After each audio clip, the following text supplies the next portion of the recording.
Hello, it is exactly 1 o'clock Eastern Time. I am Dana McCauley, and if you're expecting to see someone else, you might be in the wrong webinar.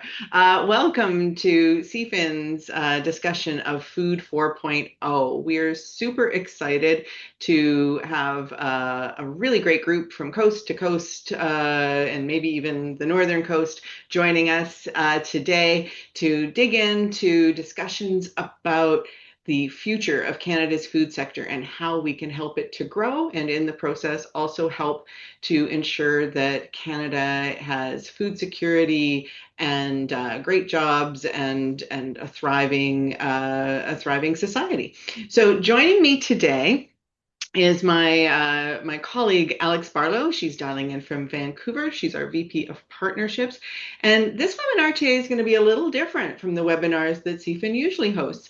Usually we bring on thought leaders to share new information, to explore topics and ideas to add texture and nuance to them, or we do things that are educational. But today, this is although I am broadcasting to you, this is an interactive webinar. Today, we are hoping that our community can respond and share their insights about some of the big steps we think Canada can take to help the food sector to reach its full potential. So that means we're going to be asking you to ask us questions and to share comments and to take some polls. So we're going to do that in some ways that are super obvious, like you will see polls land on the screen and you'll be given about 30 seconds to answer them.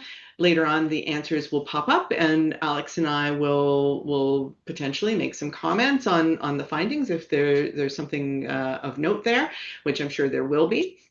And also to have your questions rise up and get documented, please put them into the Q&A.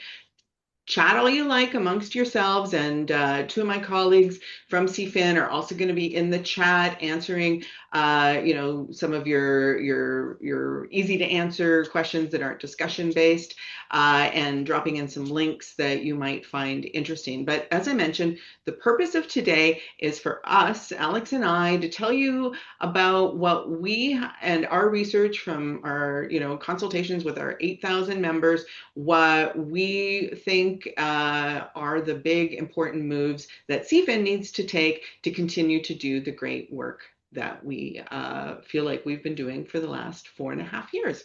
So welcome, welcome, welcome. We're also going to attempt to share slides back and forth. I think Alex will be very good at that. I may not get it right all the time.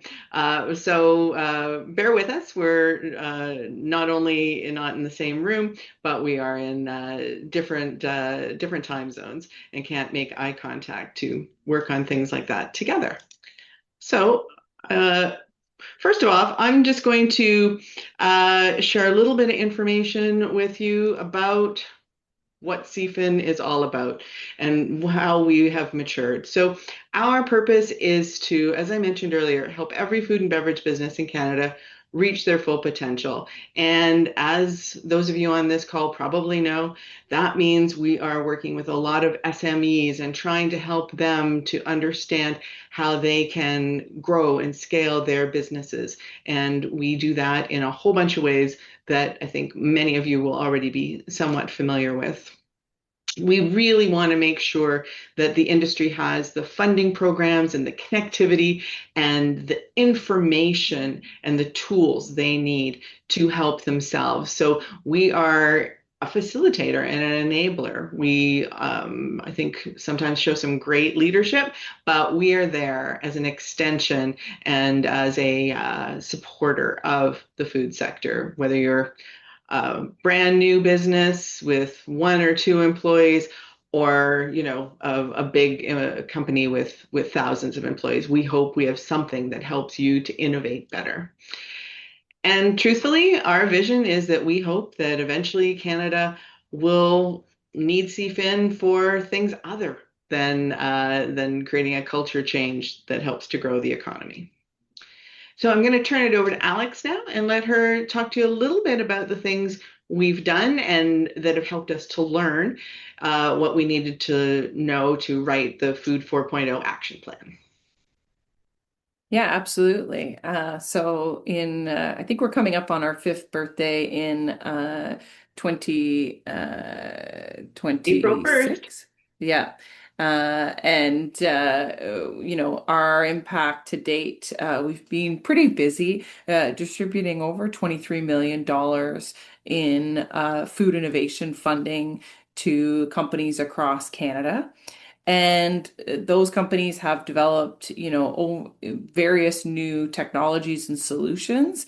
And last year, our reporting showed that over 21,000 end users are actually adopting those innovations and using them, whether that's an app on your phone that helps you do AI-enabled calorie counting, or it's a new ingredient in a food product, or a new piece of equipment or software that impacts your plant operations and productivity.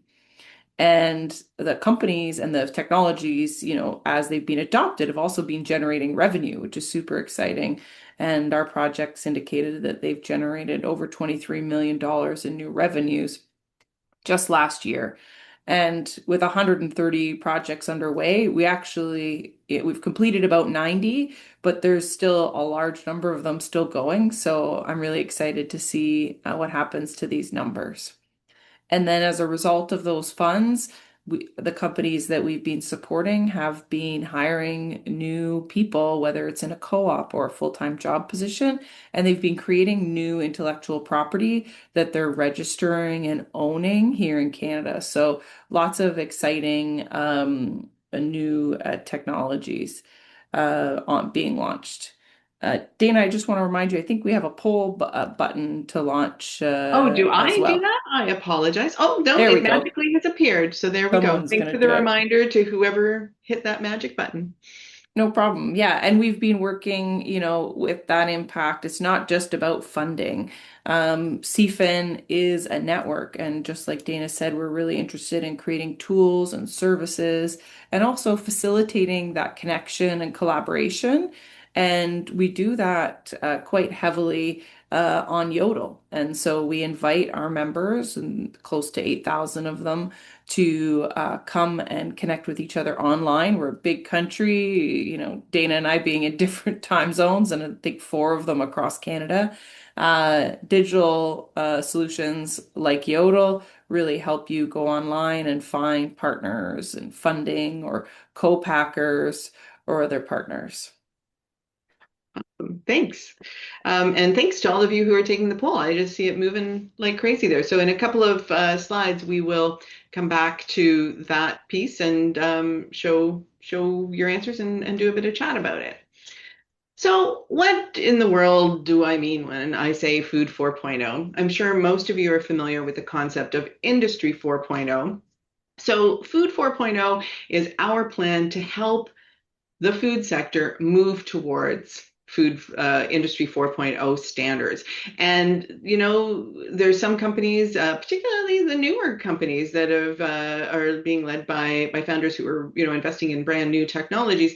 They are really close to hitting the industry 4.0 promise and getting the efficiencies and productivity and competitiveness that being technologically enabled offers. But unfortunately, a lot of food companies are using technology that is either mechanical or just really outdated. And so we have some info for you about how to help move the everybody forward. And we think that there's a really big opportunity for Canada, not just for the sector, if the sector is stronger and more vibrant, and we see more of some of these elements that are on the screen being integrated into yearly fiscal business plans and longer term strategies. We would love to see every food business owner in Canada or a CEO have innovation on the in their strategy and on their budget. Yeah, and I think, it's an easy thing to say, but not always super simple to deliver in reality because we're a big group. food processors alone across Canada. There's over 700 small and medium-sized enterprises. So that's under 500 employees. So there's a big range there. And most of those are even under 100 employees. And these, small, medium-sized enterprise are the engines of our economy. We've got almost 6 million Canadians employed by small and medium-sized enterprises, but they're certainly facing barriers to modernization. The food sector is one in which there's a lot of regulation, and so a significant cost to doing business, major labor challenges. Equipment costs are expensive, especially when we're sourcing international solutions and not adopting Canadian grown or technologies and options for our businesses. And we often are facing cash flow constraints. Small, medium-sized enterprises are usually finding it a little more challenging to work with traditional financing partners. They're often paying more in their interest rates, and as a result, we've been lagging when it comes to innovation adoption. And I've certainly been in facilities where companies are doing very healthy sales, and yet they're still really using, maybe a poor process flow, whips moving back and forth across the plant floor. They are not really adopting digital technologies. They might have one or two computers, and I've been in operations like that, so it's not a hyperbole or I've an worked in extreme them, so example. I know what Yeah. you mean. Absolutely. And we've seen if you look at, the intent to invest from small business, very often they are choosing to invest in people rather than automation and equipment. And I think especially now with the volatility we're seeing in the market, many of these companies, want to invest but are nervous too. And many are planning to actually reduce their investment. And so we want to change that path that we're on. We want and we believe that SMEs are the power behind our food economy. And that underinvestment, which comes from a lot of sources, and I think we saw on the poll results, and we're going to talk about that in a second, is really putting our food sovereignty and our ability to stock our own retail shelves with our Canadian products more and more at risk. Yeah, Alex, everything you said is 100% true. And um, in light of the trade shocks that have, racked the world, not just Canada in the last year, these numbers are even more of an issue because, of course, when your trade strategy is going, a short distance, and to a market that has a much stronger dollar, it means that exporting is you can really do quite well, and make up some of that bottom line that you said is missing. As companies have to think about diversifying into new markets, they are going to, have to do a lot more, groundwork, but they also will lose that dollar advantage in some cases, or at least not have as much. So, all of this is important information for business leaders. Are the poll results showing on your screen? I'm not seeing them personally. Uh, I have them. So I'll let you know in ranking. So our perhaps unsurprising, our number one response was at 54% of responses, cost and access to capital. The second one being an unclear return on investment at 28%. And then we saw lack of bandwidth to source solutions and lack of internal expertise coming in shortly behind at 18 and 21%. So Yeah, not often that, surprising. yeah, the financial and human capacity is something we've heard over and over again from our members, and hard to blame you. I think running a food business is complex and a lot, and most SMEs don't have a whole team they can tap into to help them source innovative solutions or new technologies for their operations. No, and I think that even companies that existed 7 years ago before the pandemic, they probably wouldn't have answered that question as strongly. But since the pandemic, we really haven't had business as usual. These business owners have gone from, managing one crises, one supply chain issue, one trade issue after another. And that really is a sap on productivity when people are scenario planning and rewriting their strategies, in some cases daily. It's really, really hard to also be an innovator. I was, also not surprised to see that number, about people being unsure about return on investment and the implementation. And I hope that some of the success stories that we've been documenting will help to hearten, some of the folks who are CFIN members and who are on the call today, because I think it is scary to say, oh, I'm going to take my line, my production line off and try this new thing, or I'm going to invest, XX dollars and believe that it's going to actually move the needle. So hopefully we can help everyone to realize that innovation doesn't always mean that you have to be figuring everything out on a daily basis, that it can actually mean solutions and be things that, can have almost immediate impact on your business. Absolutely. And I think after maybe focusing in so much on the program or on the problem, I'll invite our second poll question to come up. And I think it focuses a little more on solutions. And I know that we're heading into some of what we Yeah. think might be a solution. So I certainly welcome feedback from our participants. Yeah, well, people take the poll. I'll go through, a couple of slides here, that, I think we've already talked about, but there's some great numbers here for those who want to take notes. The sector, post Farmgate is very significant. It's also very fragmented, and as you've already mentioned, Alex, it is not, we don't have a the good news is we don't have a lot of big, sophisticated companies who are, imposing their will on Canadians. But the bad news is that these are small companies who are learning and need supports. And of course, margins just keep getting tighter and tighter. Some of the challenges we see in food service are, of course, are very similar, but we also, see much more acute, risk for them financially, and we also see the food service, members that belong to CFIN. They're among the people who are the most eager to adopt technology because honestly, they just don't really have any other choice. It's that or perish in some cases, particularly ones who are really struggling with labor.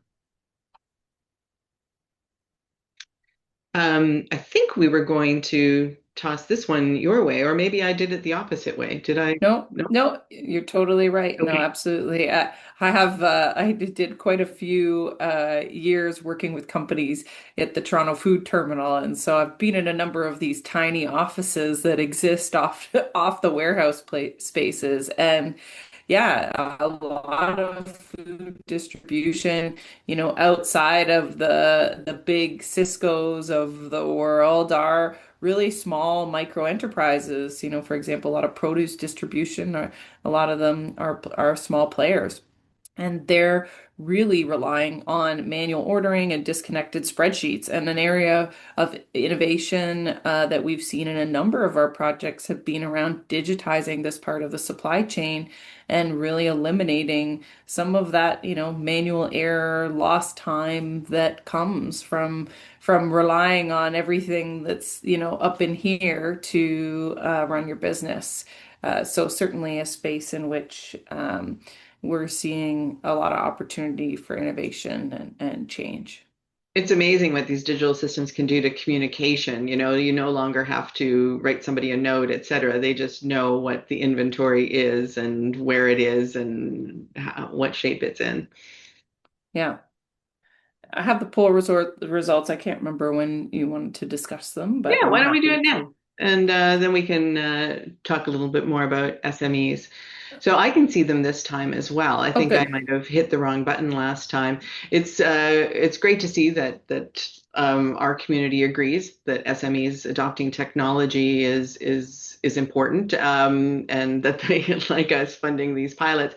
It's interesting because I've heard people, not necessarily Canadians, but I have heard people, comment in the past that Canada has all these programs and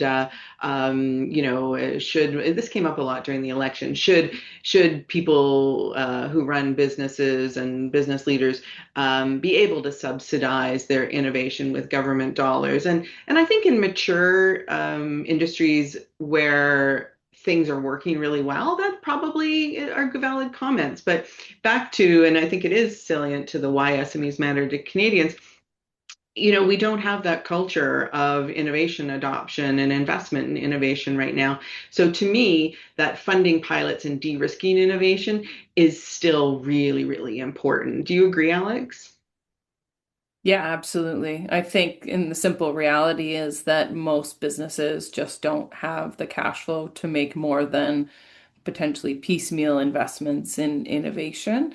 And yeah, I think then the human capacity further compounds that. So by alleviating some of those financial challenges, I know that CFIN has certainly impacted the project or the businesses involved in our project and their ability to try out either new things, especially from Canadian suppliers, or to spend, let their dollars go further and allow them to extend their investments in new tech.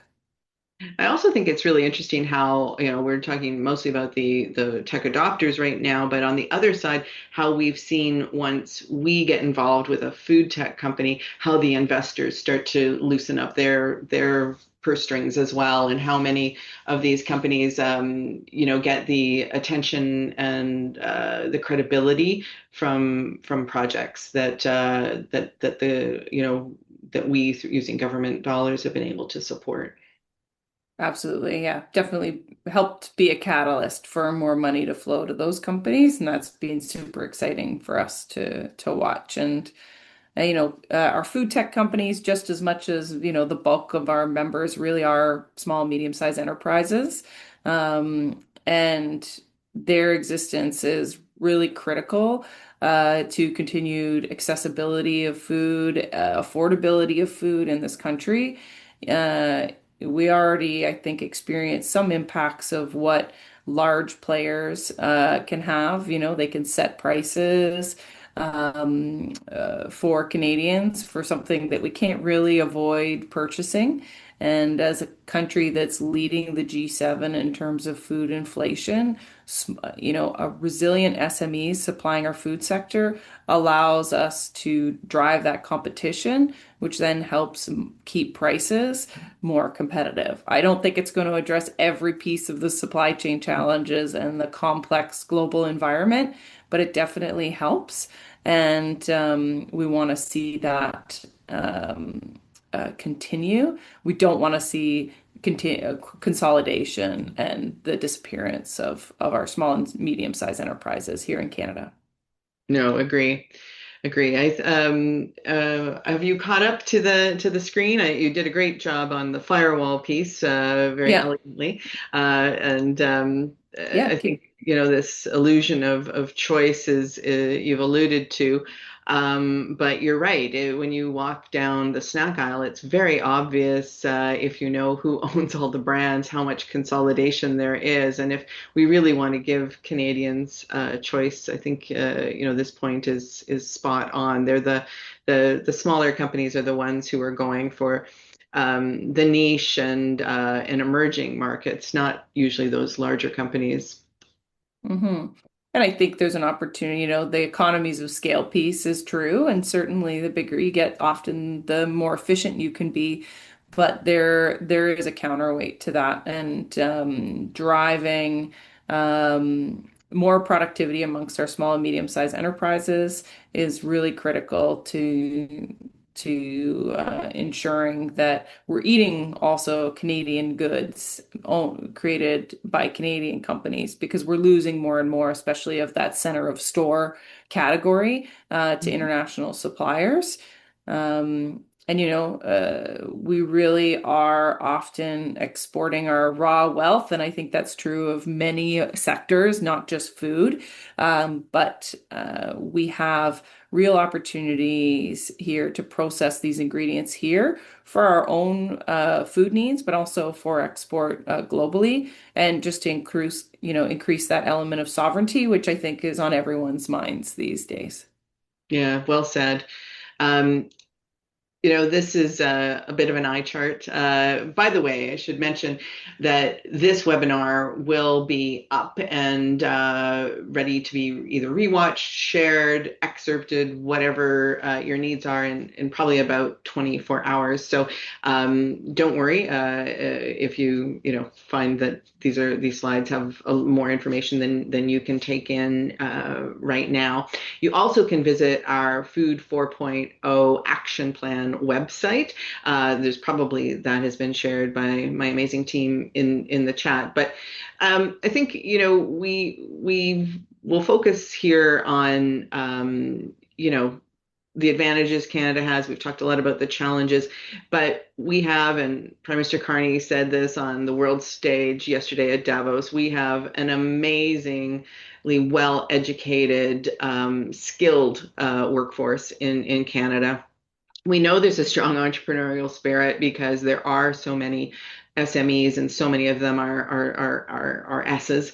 And we have this burgeoning food tech community. I'm very, very proud that the research CFIN has done is that in the last 6, 7 years, we've seen an 88% growth in new venture creation in food tech. It used to be that Canada had in the agri-food tech continuum many, many more proportionally ag tech companies. And those ag tech companies are still doing fine and there's still new venture creation there.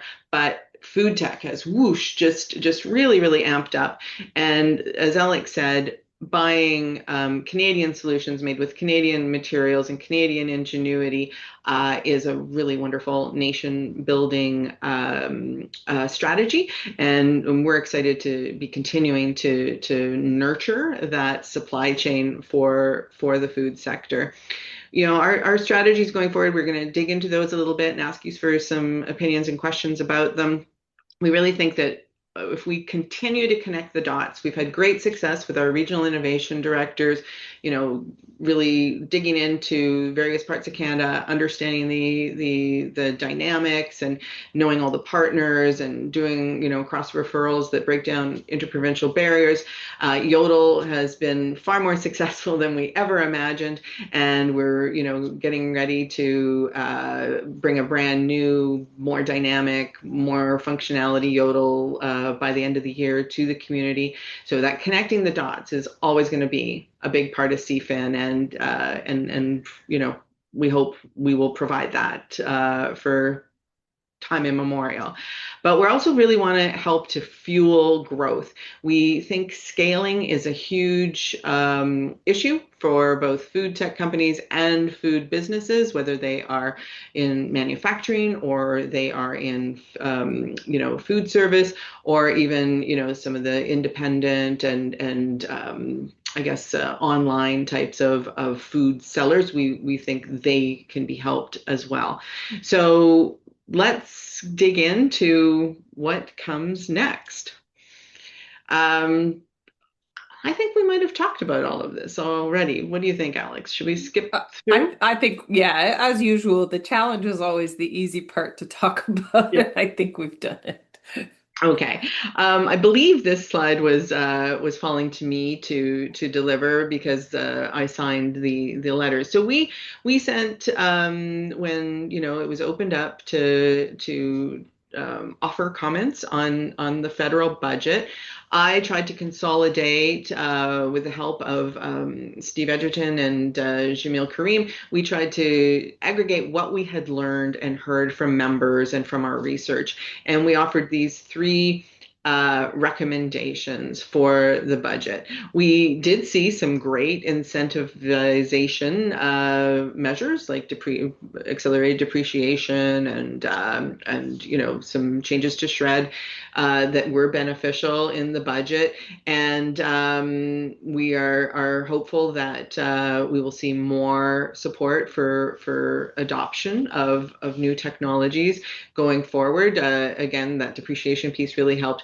But something that we are continuing to talk to other associations like CAPI, for instance, and other partners in who are working against similar objectives to us, is that we really think Canada needs a national innovation strategy, and we think it really needs to include food. We think that we take it for granted a little bit that food is always there and that people are always producing food. So this is just a bit of a setup for how we got to the insights that you've given us, the experience that we've had, and how we got to the Food 4.0 recommendations. Again, I think we did this one, so we've Absolutely. Yeah. And I think it's pretty undeniable. We've got a great foundation for growth here in Canada. We do. We do. And as I mentioned, we really want to scale impact. We think that scaling is probably the biggest challenge. New venture creation remains important. We think entrepreneurialism is important, but there's so many other groups who do a really good job at helping to incubate new food businesses. So we want to come in, build on the foundation that they start, and really be those catalysts of growth. So longer term, what's the vision for CFIN? So our first mandate, we started out with a 4.5 year mandate, and then we were able to get even more funds to do more stuff. And it was all about launching and learning. But the next few years, we see us really solidifying what we do, and really now we've listened, we've done our customer discovery, and we really want to be here for the sector and to continue doing the things that we've discovered are working, and then to add some more things. So we think that it's hard for food tech to scale in Canada. One, because of the market that they're facing, those SMEs who still need some help to accept and find the solutions that are there for them. But globally, there's some great supports. We think that we can help with that, and we'll get into that a little bit more. The long-term vision is that CFIN really wants to solidify Canada's position as a global food innovation leader. We have, as we've gone over already in this webinar, all the ingredients that we need to do that. And we are going to, show you a plan that is going to have even more industry participation, increased innovation investment from industry, and a much wider reach. I mentioned earlier that we have 8,000 members of CFIN now. We anticipate, if our modeling is correct, that in the next 5 years we can have 20,000 members. And that connectivity, we think, will really amplify results. Over to you, Alex. Yeah. Yeah, absolutely. And so where do we think, Food 4.0 should focus in terms of some of the technology advancements that can take the sector forward? And we've created four, industry validated innovation priorities. These are backed by trends we've seen, but also global research. And I mean, they're probably not necessarily that surprising. I think if we left AI out, we probably maybe would have more reason to think that's surprising. But how do we drive intelligent automation on the plant floor using both robotics, data to automate workflows and really drive that digital transformation and address the labor challenges that are plaguing the sector and that are really only slated to get more challenging. So how do we empower all food businesses to be great adopters of that technology? Waste reduction and circularity. Food waste is an enormous problem globally. Here in this country, there are enormous opportunities to address it throughout the supply chain. And we've seen many examples and know that there's a wealth of innovation to come around reusing that waste for other value-added upcycled products, for looking at how to, new ways to use energy more efficiently, etc. Around next gen ingredients, many of the circular processes often are providing us with new polyphenols, for example, that allow us to reduce sodium or sugar or drive better functionality for our food products, address off tastes of plant-based foods, or even allow for a whole domestic supply chain for things like coffee or cocoa to be established, products that we're seeing really challenging international and global supply chains due to climate change. So lots of opportunity there. And lastly, how can we shorten supply chains and give ourselves more power to grow food in sometimes a challenging climate? Also, the size of our country. How do we empower remote communities to have more control over their food chains through agile and distributed manufacturing? So, lots of opportunities in these four priority areas, we think, to help the sector Mhm. and explore sort of cutting edge technologies and their value. Yeah, and just to clarify, these are the things that we know are important, and these are the themes that would fuel our funding calls, our, events, our thought leadership. So that these aren't just, acknowledgments. This is the foundational information that will drive our strategy forward for our members in the future. So CFIN 4.0, we had a lot of success with some of our programming, and we definitely want to continue to deliver the programs that we've proven work really well. But then we also want to, as I say, for those of you who are SNL fans and old enough, we want more cowbell. We really want to, amp it up and do a little, do more again on this scaling side. So we have ideas like a technology adoption accelerant fund. And so back to the poll results for those who talked about the importance of pilots. Well, once the pilot is finished, we would like then to help more people than just the partners in the pilot to access this great technology. So we would love to hear from you if you are a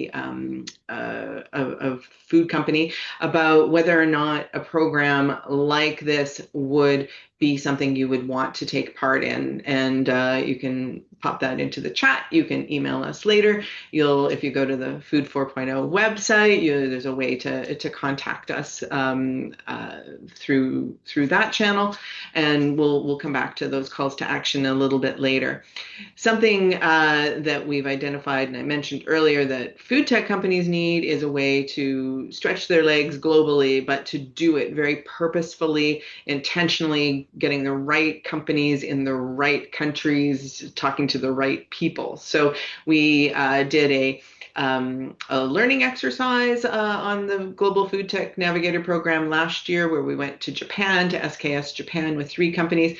And this year, my colleague Julie Dagla and I will be, pardon me, testing out and getting all the bugs out of this program with a mission to another destination. And we'll have more information for you in the springtime. If you'd like to be invited to that, please let us know. It will be invitation only, because we are going to be extremely intentional about who goes where, and because we really want to set everybody up for success. At Food Tech Frontier, if you came on the crazy cross-country journey that we did last year, we launched the Food Tech Frontier list, where we identified the established and emerging food tech companies that nobody is talking about. This awareness and credibility campaign was so fun and exciting, and it is going to be an annual list that we put out, and we hope that it will help food tech companies in Canada not only connect with interprovincial partners and become national solutions, but to get the attention of investors and other partners that they need to help them to grow. We have a couple of case studies that we thought we'd quickly go through. I want to make sure we have lots of time for questions. So Alex and I are going to try and wind up what we're this broadcasting to you in the next 6 minutes or so. But we're going to take a couple moments and go through some things that we think are pretty exciting that you might like to know about. And these are just, as Alex mentioned, 130 projects we're going to talk to you about too. So Alex, I'll let you go first. Yeah, absolutely. And this is one of my favorites as I worked for a long time as a grant writer, working with food processors and businesses across Canada. And the biggest challenge they often had was the investment in training, and getting the knowledge out of, Tom, your great maintenance manager who's pushing into his 60s and going to retire one day and take all that precious knowledge with him. And Quebec company Deep Sight, we supported them as they worked with Group Saint Hubert to pilot an AR, an augmented reality platform with these cool glasses that allow you to overlay work instructions over your equipment in real time.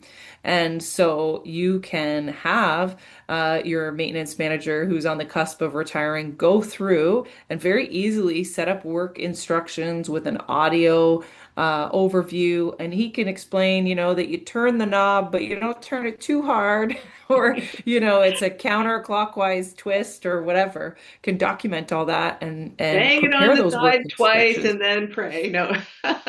You know what? It would be captured. So I think that's the important thing. And as we look at the looming retirement numbers, we're just about to see a huge amount of institutional and knowledge leave our businesses. And DeepSight is a really accessible tool to capture those work instructions and then train staff on how to use them without tying up your maintenance manager with a job shadow for 6 weeks. And these tools can live on your plant floor, and employees are actually usually pretty jazzed to pull them out and try it on. And it's a pretty surreal experience to use these kinds of technologies.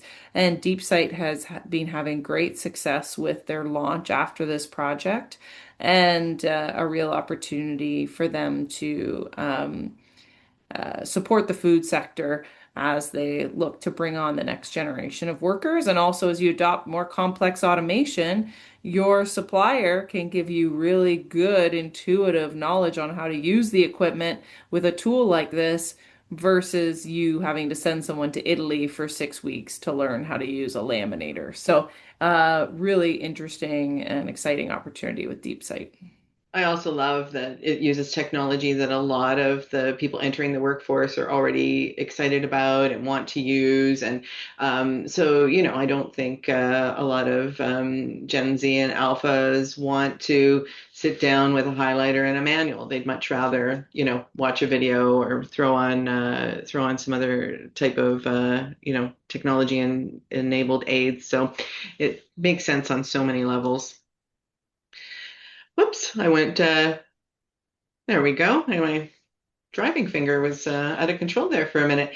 So I'll tell you guys a little bit about another interesting outcome from one of our pilots. Maya Farms is a BC-based company. If that sounds familiar to you, it's probably because earlier this week they announced an oversubscribed investor round, which is pretty amazing in this particular climate. Economy. Quite amazing. I think they rose they were able to get a total envelope of about 3.25 million, if I'm not mistaken. And what's interesting about them is that they're taking oyster mushrooms and doing some fairly it's sophisticated science, but it's not out there science, and they're able to create a really high quality plant-based protein that also is very, very high fiber. they've already had traction with a number of Canadian brands, Big Mountain Foods, for instance, as well as on this case study. I believe we're digging into Sprague Canning, which is an amazing heritage success story Canadian soup company. I believe they're out of Belleville. And they have products on the shelves at Walmart and Loblaws. Yeah, I bought some of their lentil chili the other day myself. And they're using these great new ingredients from Maya to reduce their costs, to deliver the nutrient profiles that Canadians want, and to also replicate mouthfeel and other types of important things. Now, I can anybody see um Outlook pop up? I just got some kind of a No. strange thing on my screen. I guess it was I should have closed my other programs. Anyhow, long story short, this is an interprovincial success story because we've got Maya Farms working with companies like Sprague out of Ontario. They're also doing production and working with researchers at the Assurance Center in Nova Scotia. And we see Canadians who were underserved by products that meet their needs actually being able to buy the things that they want. Really big success story. Maya also went to a food ingredient trade show in Japan back in the fall and got amazing traction apparently with international customers. So we're pretty excited about them, but all the ingredient innovators who are making really relevant new inputs for food manufacturing for Canadians, but also for international customers. So Food 4.0, I saw up in the chat somebody saying, "How do I get invited to, be part of the Global Food Tech Navigator?" You can absolutely send us a message. We've got some great supporters for Food 4.0 so far. People like Senator Black, Dr. Lenore Newman, many fantastic high-profile supporters. We also have all of these companies who've already said, yes, Food 4.0 makes sense to me. Will help my business. I want to be involved. I want to be your partner. And we would love to have anyone who's on the call who would like to join us also represented, and anyone who would like to continue having dialogue with us to also reach out and be part of this, what I hope is a movement. We're calling it an action plan, but we can only do so much on our own, and we can learn so much from each other. So we really want to hear from as many of you as possible, which is probably a good segue into questions. Are you able to Amazing. share any of the questions, Alex? I know you've been keeping your eye on other screens as well. Absolutely. Some really interesting ones. And maybe some pointing out problems we can solve, and others will certainly be working collaboratively. Michelle Frechette asks, how are you forecasting the increased federal spend in infrastructure relating to food processing, food tech, and the ag tech sectors? It's a really good question, and I guess we're mostly hopes right now because not a lot has been dropped. But I do hope that infrastructure changes will help improve supply chains.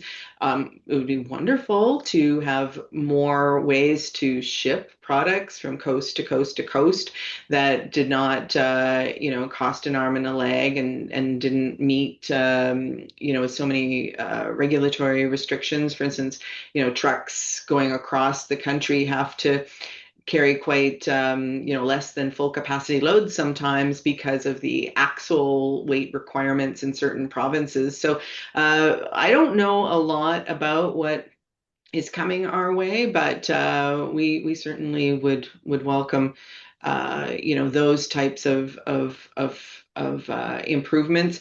I've also been talking to government partners, letting them know that as we look at what's happening out there in the news on a day-to-day basis, sovereignty in the north and expanding into the north for defense reasons and to access critical minerals, we're really hoping that there's a lot more infrastructure projects that will help us to get food to those locations and to make it affordable. Because if we're going to grow the population that we have living and working in the north, they need to be able to afford to eat and to be healthy and productive and strong. Alex, anything you'd like to add to that one? No, I think you did very well, and we're certainly Thank you. interested in seeing what comes about. And I think even some of the known commitments around things like Port of Montreal, et cetera, are, part of addressing trade Yeah. reliability here in Canada. It's been a rough couple of years for sure with strikes and challenges across the country. The next question is maybe one I can take is someone's asking about our current funding programs and how we'll be launching other new programs. So we're always working to secure more funding. Food 4.0 is part of that strategy in some of those programs. Our popular program, Innovation Booster, is closed, and you'll see a lot of those programs show as inactive on our website, but we do have a few calls open, one specifically at the moment for Ontario, as well as an innovation scouting call with a confidential partner, which we're launching next week. And happy to have you join us for that info session. Um, so hopefully that answers that particular question. Um, Interesting question here. Dana, maybe I'm not sure I have an answer, but is the relevant regulation in the EU sufficiently similar to permit sales of Canadian food tech there? I would say I yes. honestly can't. Yeah, Yeah. I do not have deep knowledge of that. When I was working in industry, about 10 years ago, I worked for a company where we did export, but we didn't export to the EU. So I did not have a lot of that information.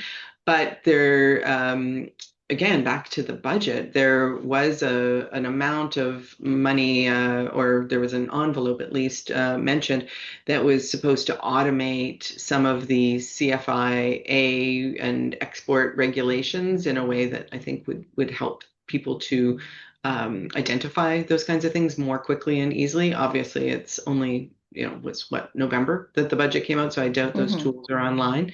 But as we start to work on our global food tech navigator, if we're able to add a CPG element to it, right now, it's working. It's mostly written to address food tech companies, but Alex and I have realized in the last few months that CPG companies need to really think about their trade strategies as well. As we would develop cohorts, we would and identify the destinations for those missions. We would absolutely be digging in and helping everyone who was invited to go on those missions to get that kind of information. Hmm. Hmm. Yeah, absolutely. The next question I might take a stab at, but pass it to you for a balance. But someone's asking about the balance between removing red tape while also maintaining public trust. And sort of we see some of these new Important. technologies. They're not always well understood by consumers. They're not always well identified on a label, things like genetically modified produce and things of that nature. Um, I would say that there are parts of consumer safety that CFIN certainly is interested in and able to address. And then I think there are other parts that other players in the ecosystem are really active and working towards. I think Canadians benefit from quite a safe and robust food system. One of the challenges is especially as innovation launches and new ingredients come out and things like that is they're often not well understood by many people. And I know that's something that CFIN has taken on, and Dana, myself, and members of our team have done radio shows and lots of talking with the public about somewhat complex concepts like, the whole cellular agriculture space and areas where consumers might have concern about what's behind their food. So I think there's an education piece. I do Right. think that obviously regulators will be involved in making sure that Canadians can be aware of what's in their food and but it's something that industry has to be at the table for. And it's tricky when you're dealing with consumers who are still really evolving their knowledge about what they're eating on a daily basis. And Dana, I don't know if you want to build on that.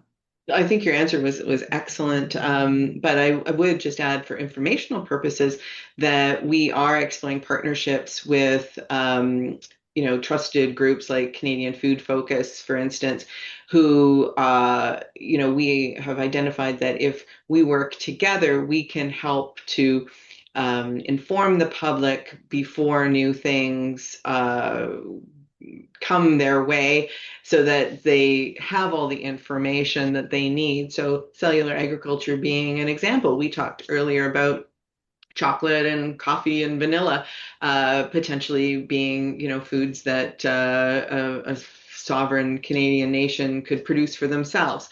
Well, that might seem kind of scary to some people, like, well, what kind of lab is this happening in?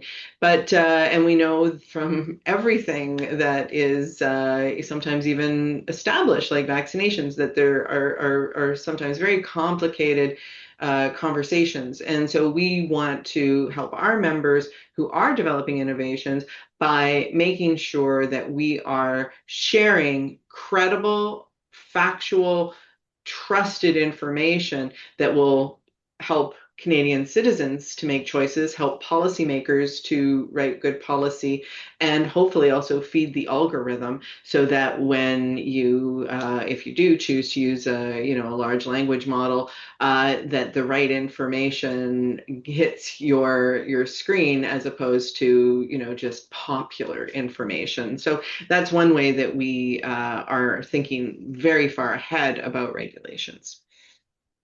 Yeah, absolutely. And someone else has asked, do you see CFIN directly or CFIN funding being directed to shared physical resources? And I'm happy to answer that and say, yes, we do occasionally fund that sort of thing. For example, we had a project where we worked with the Versurance Center and a number of the companies that work with them to create a new digital twin of bioreactor scaling. And that has allowed companies to reduce the costly bioreactor batches that they have to run as they move from, say, 10 liters to 10,000 liters. So, yes, we're very, very interested in transferable, accessible innovation. And we want to know when we're funding a project that this is not just something that that's gonna be used by one company that's solving Going to just be one person's transferable. problem. Yeah. Exactly, exactly. We're getting Yeah. tight on time, We're Dana, very so tight for time. I think that will have to be our last question, although I see lots of good questions, some of them about clarifications, et cetera, hitting the chat. I will ask our comms team to see if maybe we can do something on Yodel where we answer more questions over the coming week or two to address some of them because there's some easy to answer things and there's some things that we can in a few sentences clarify for you. So thank you so much to everyone who came today and who stuck with us. Again, if you want to read the full 4.0 action plan, you can scan this QR code and it'll take you right there. If you aren't already a CFIN member, please do become one. It's free to become a core member, and it will keep you in this conversation and it will keep you in conversation with one another because Alex and I only have so much to say, but the community is always talking about the things that matter to them most, and we'd love to have you involved in that. So, finally, Because you came here today, we want to offer you a small gift. And if you are able to join us in Ottawa on February 11th for our Food Tech Next project showcase, you can continue this conversation with us in person and with 300 other people, or I guess 299 if you come on your own. And we can offer you a 10% discount on the tickets. It's going to be a great day. It says there it starts at 10, but come early because there'll be a fantastic breakfast. Apparently, we are going to have cruffins. Let's find out what those are together. And at 4 p.m., we will have another networking session. You will meet dozens of food innovators. You will meet many, many food tech adopters, policymakers, and investors if you can join us. So, Alex, thank you for taking time out from the conference that you're attending in Vancouver and joining me. I couldn't have done this without you. Thank you to our partners at Food in Canada and to the CFIN team, and mostly to all the people who joined us today. That was a great hour. Thanks, everyone. Thanks, Dana. Bye.